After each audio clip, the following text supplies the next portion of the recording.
1994දී හෙද ජෝෂුවා සහ මයිකල් කියන යාළුවෝ තුන්දෙනා බර්ක්ස්විල් වල තියෙන කැලේකදී කිසිම හෝඩුවාවක් නැතුව අතුරුදහන් වෙනවා. අවුරුදු ගානකට පස්සේ පොලිසියට හම්බෙන්නේ මෙයාලගේ කැමරාව විතරයි. මේ කැමරාවේ රෙකෝඩ් වෙලා තියෙන විදිහට මෙයාලා මේ කැලේට යන්නේ ඒ කාලේ තිබ්බා කියලා විශ්වාස කරන එක ශාපයක් හොයාගෙන. එහෙනම් අද අපි කතා කරමු බ්ලෙයාර් විච් ශාපය ගැන.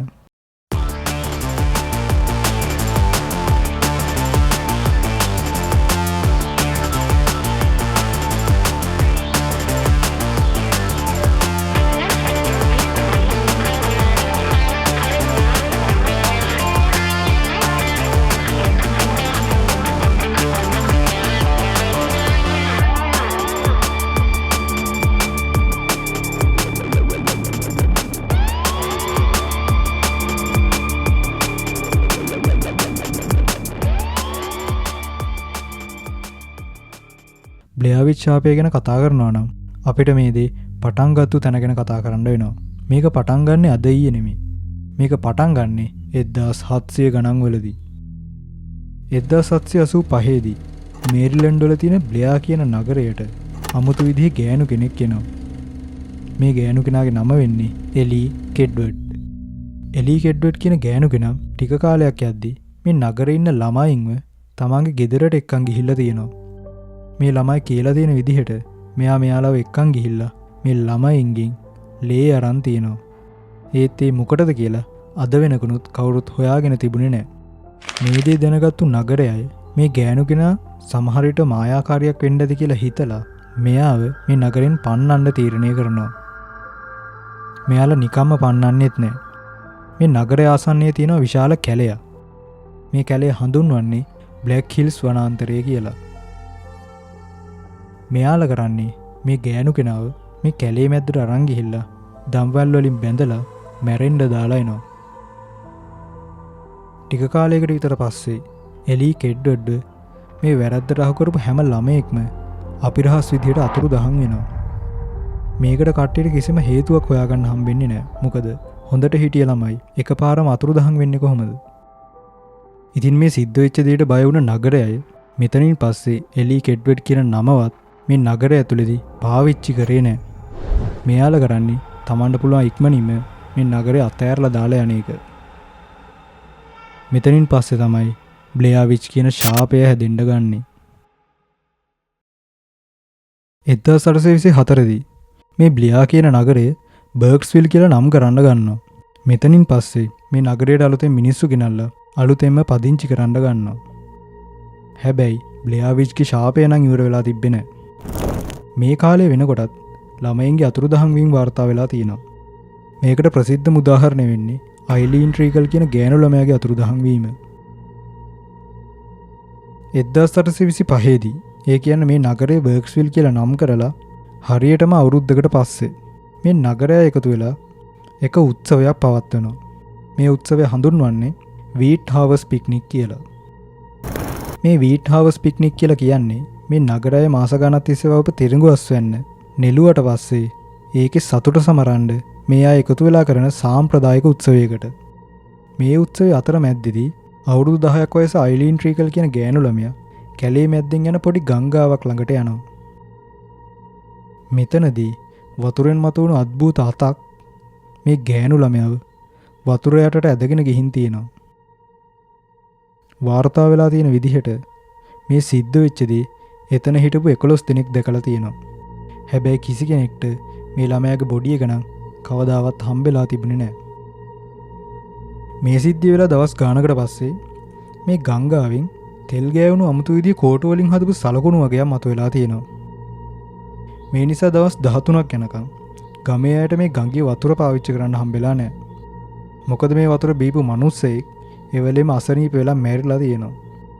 ඒ වගේම මේ වතුර බීපු සත්තුත් මේ ගඟ දෙපැත්තේ මැරිලා ඉඳලා තියෙනවා. මිනිස්සු දැකලා තියෙනවා. 1886 දී අවුරුදු 8ක් වයස රොබින් වීවර් කියන ගෑනු ළමයාත් අභිරහස් විදියට අතුරුදහන් වෙනවා. මේ නිසා නගරේ ටික දෙනෙක් එකතු වෙලා මේ ගෑනු ළමයා හොයාගෙන මෙයා නැති වුණ කැලේ ඇතුළට එනවා. හැබැයි ආයෙ යාලා එන්න කලින් මේ රොබින් වීවර් කියන ගෑනු ළමයා ආයෙත් ගෙදරට ඇවිල්ලා තියෙනවා.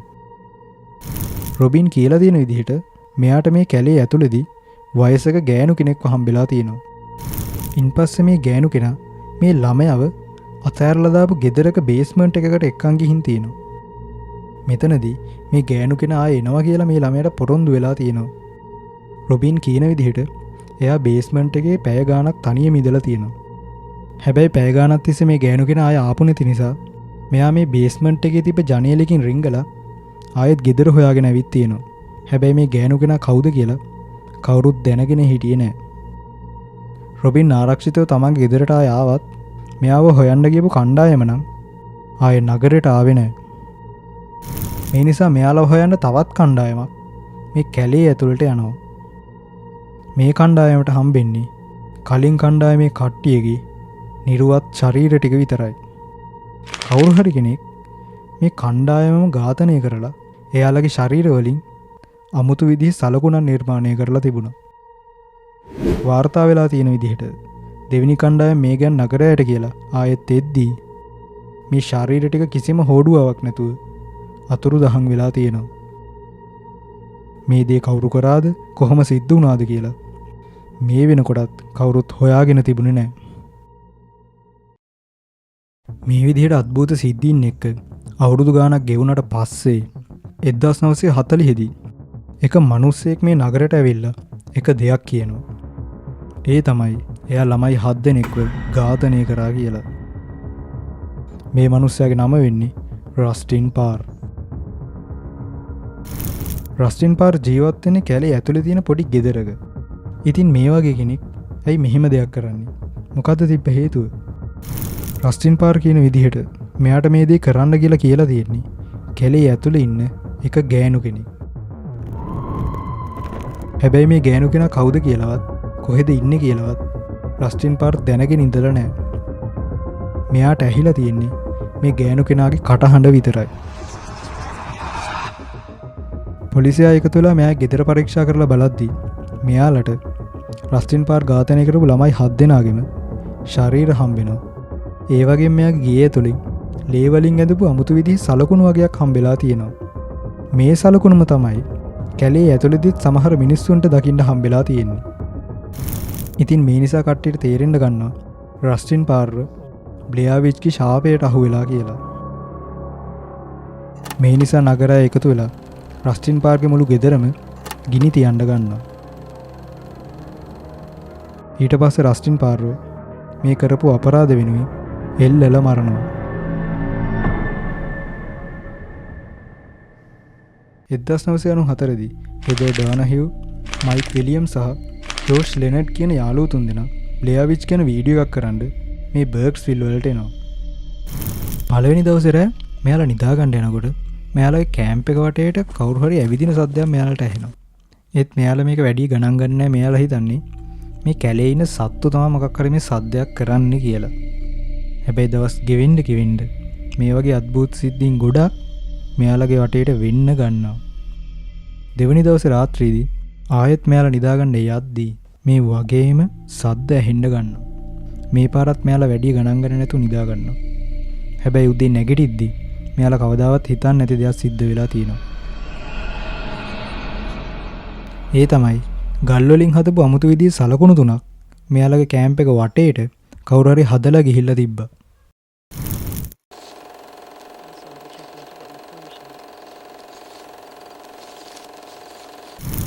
කැමරාවේ රෙකෝඩ් වෙලා තියෙන විදිහට මෙයාලට ඊට පස්සේ හම්බෙනවා කෝටු වලින් හදපු මිනිස් රූප වගේක්. මේ මිනිස් රූප හැම එකක්ම ගස්වල එල්ලලා තියෙන ඒවා. ඒත් මේවා කවුද කරන්නේ කියලා මෙයාලට කිසිම අදහසක් තිබ්බේ නැහැ. මේ කැමරාවේ රෙකෝඩ් වෙලා තියෙනවා එදා දවසේ රෑ මෙයාලා නිදා ගන්න යද්දී මෙයාලගේ කැම්ප් එක වටේටම පොඩි ළමයි කෑ ගහන සද්ද ඇහිලා තියෙන විදිහ. මේ සද්ද එන්න වැඩි වෙන්න ගන්නවා. මේ නිසා මෙයාලා තමන් ළඟ තිබ්බ කැමරාව සහ බඩු ටිකක් අරගෙන මේ කැම්ප් එකෙන් එළියට දුවනවා. හැබැයි උදේ ආපහු එද්දි මෙයාලට දකින්න හම්බෙන්නේ මෙයාලගේ කැම්ප් එකේ තියෙන බඩු ඔක්කොම කවුරු හරි ඇදලා දාලා කඩලා දාලා තියෙන විදිහ. මේ සිද්ධ වෙන දේවල් නිසා මෙයාලා දැන් තීරණය කරනවා මේ කැලෙන් එළියට යන්න ඕනි කියලා. හැබැයි මේ වෙනකොටත් මෙයාලා පරක්කු වැඩි. ඊළඟ දවස උදේ බලද්දී ජෝෂ් කිසිම හෝඩුවාවක් නැතුව අභිරහස් විදියට අතුරුදහන් වෙලා තිබ්බා. හෙදරුයි මයිකුයි කොච්චර උත්සාහ කරත් ජෝෂ්ගේ කිසිම හෝඩුවාවක් මෙයාලට හොයාගන්න බැරි වෙනවා. එදාම රෑ හෙදරටයි මයික්ටයි ජෝෂ් ඈතින් කෑ ගහන සද්දයක් ඇහෙන්න ගන්නවා. මයිකුයි හෙදරුයි මේ සද්ද හොයාගෙන අතෑරලා දාපු ගෙදරක් අස්සට යනවා.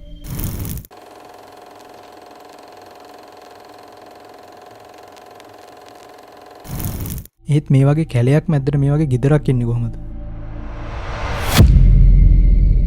මේ තමයි රස්ටින් පාර්ක්ගේ ගෙදර.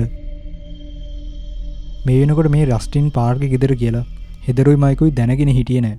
මේ දෙන ජෝෂ්ගේ සද්ද පස්සෙන් මේ ගෙදර තියෙන බේස්මන්ට් එකට යනවා. මේ කැමරාව රෙකෝඩ් වෙලා තියෙන විදිහට මෙතනදී හෙද මොකක් හරි දෙයකට බය වෙලා කෑ ගහන්න ගන්නවා. මෙතනින් පස්සේ හෙදගේ අතින් මේ කැමරාව බිම වැටෙනවා. මෙතනින් පස්සේ සිද්ධ වුණේ මොකද්ද කියලා කවුරුත් දන්නේ නැහැ. මොකද අවුරුද්දකට පස්සේ පොලිසියට හම්බෙන්නේ මේ අයගේ මේ කැමරාව විතරයි.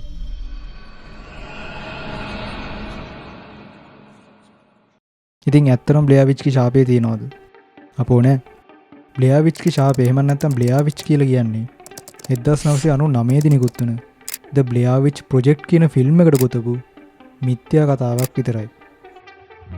හැබැයි මේක ඇත්ත වගේ තේරෙන්න ෆිල්ම් එක හදපු අය මේ බ්ලෙයාර් විච් කියන කතාවට අතීත කතාවක්, ඩොකියුමන්ටරිස්, ඒ වගේ මේක ඇත්ත කියලා පෙන්වන්න පුළුවන් හැමදේම මෙයාලා try කරලා තියෙනවා. ඒ වගේම මේ ෆිල්ම් එකේ රඟපව ප්‍රධාන නළු නිළිය තුන්දෙනාත් ඇත්තටම අතුරුදහන් වුණු විදිහට තමයි මේ කතාව නිර්මාණය කරලා තියෙන්නේ. මොකද මෙයාලා පාවිච්චි කරලා තිබ්බේ මේ තුන්දෙනාගේ ඇත්තම නම්. මේ නිසා මේක බලන ගොඩක් අය හිතුවේ මේ ඇත්තරම නැතිවුණ තුන්දෙනෙක්ගේ වීඩියෝ එකක් කියලා.